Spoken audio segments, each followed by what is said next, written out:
ಏಷ್ಯಾದಲ್ಲಿ ಯುದ್ಧ ನಡೀತಾ ಇರುವುದರ ಮಧ್ಯೆ ಅಮೆರಿಕ ಜಯಬೇರಿ ಬಾರಿಸ್ತಾ ಇದೆ ಅಂತ ಘೋಷಣೆ ಮಾಡಿಕೊಳ್ತಾ ಇದೆ. ಇರಾನ್ ತನ್ನ ಸರ್ವೋಚ್ಚ ನಾಯಕನನ್ನ ಕಳೆದುಕೊಂಡ್ರೂ 1 ತಿಂಗಳ ಕಾಲ ಯುದ್ಧ ಭೂಮಿಯಲ್ಲಿ ತನ್ನನ್ನು ತಾನು ಉಳಿಸಿಕೊಳ್ಳೋ ಪ್ರಯತ್ನ ಮಾಡ್ತಾ ಇದೆ.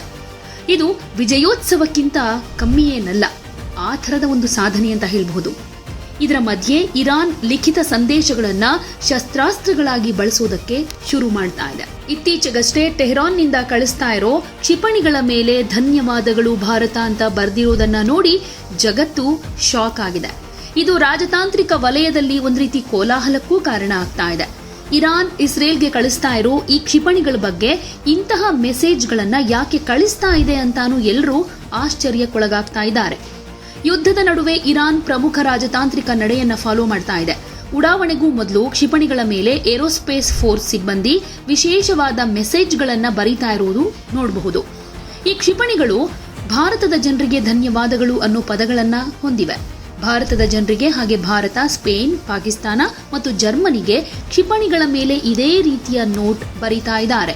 ವಾಸ್ತವವಾಗಿ ಇರಾನ್ ಬೇರೆ ದೇಶಗಳಲ್ಲಿ ವಾಸ ಮಾಡೋ ಶಿಯಾ ಮುಸ್ಲಿಮರಿಂದ ಹಣವನ್ನ ಸಂಗ್ರಹ ಮಾಡೋದಕ್ಕೆ ಹೊಸ ವಿಧಾನವನ್ನ ರೂಪಿಸಿದೆ. ಆ ದೇಶಗಳಲ್ಲಿನ ಜನರಿಗೆ ಯುದ್ಧ ಪ್ರಯತ್ನಕ್ಕೆ ಆರ್ಥಿಕ ನೆರವು ನೀಡಬೇಕು ಅನ್ನೋ ಸಂದೇಶಗಳನ್ನು ಕೂಡ ಕಳುಹಿಸಲಾಗ್ತಾ ಇದೆ.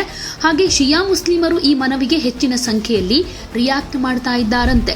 ಭಾರತದಲ್ಲಿ ಕಾಶ್ಮೀರದ ಶಿಯಾ ಸಮುದಾಯ ಇರಾನ್ಗೆ ನಗದು ಮಾತ್ರ ಅಲ್ಲ, ಚಿನ್ನ ಹಾಗೆ ಬೆಳ್ಳಿ ಆಭರಣಗಳು, ಗೃಹೋಪಯೋಗಿ ವಸ್ತುಗಳನ್ನ ಕೂಡ ದಾನ ಮಾಡಿದೆ. ಚಿಕ್ಕ ಮಕ್ಕಳು ತಮ್ಮ ಪಿಗ್ಗಿ ಬ್ಯಾಂಕ್ಗಳನ್ನು ಒಡೆದು ಹಣವನ್ನ ಇರಾನ್ನ ಪರಿಹಾರ ನಿಧಿಗೆ ಜಮಾ ಮಾಡೋ ವಿಡಿಯೋಗಳು ಕೂಡ ಹೊರಬಂದಿವೆ. ಕೆಲವು ಗ್ರಾಮಸ್ಥರು ತಮ್ಮ ಸಾಕು ಪ್ರಾಣಿಗಳು, ಕುರಿಗಳನ್ನ ಕೂಡ ದಾನ ಮಾಡಿದ್ದಾರೆ. ಇರಾನ್ನ ಧನ್ಯವಾದ ಸಂದೇಶದ ಹಿಂದಿರೋ ಕಾರಣ ಇದೇನೆ.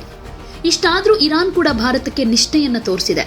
ಇಂಧನ ಲಾಕ್ಡೌನ್ ಹಾಗೆ ತೈಲ ಪೂರೈಕೆಯಲ್ಲಿನ ಅಡ್ಡಿಯಿಂದ ಜಗತ್ತು ನಡುಗ್ತಾ ಇರುವಾಗ ಇರಾನ್ ಸ್ನೇಹಪರ ದೇಶಗಳ ಹಡಗುಗಳಿಗೆ ಮಾತ್ರ ಹಾರ್ಮುಜ್ ಜಲಸಂಧಿ ಮೂಲಕ ಹಾದು ಹೋಗೋದಕ್ಕೆ ಅವಕಾಶ ಕೊಡೋದಾಗಿ ಹೇಳಿಕೊಂಡಿದೆ. ಭಾರತದ ಹೆಸರನ್ನ ಈ ಪಟ್ಟಿಯಲ್ಲಿ ಸೇರಿಸಲಾಗಿದೆ. ಹಾಗೆ ನಮ್ಮ ತೈಲ ಟ್ಯಾಂಕರ್ಗಳು ಹಾರ್ಮುಜ್ ಮೂಲಕ ಮುಕ್ತವಾಗಿ ಹಾದು ಹೋಗ್ತಾ ಇದೆ.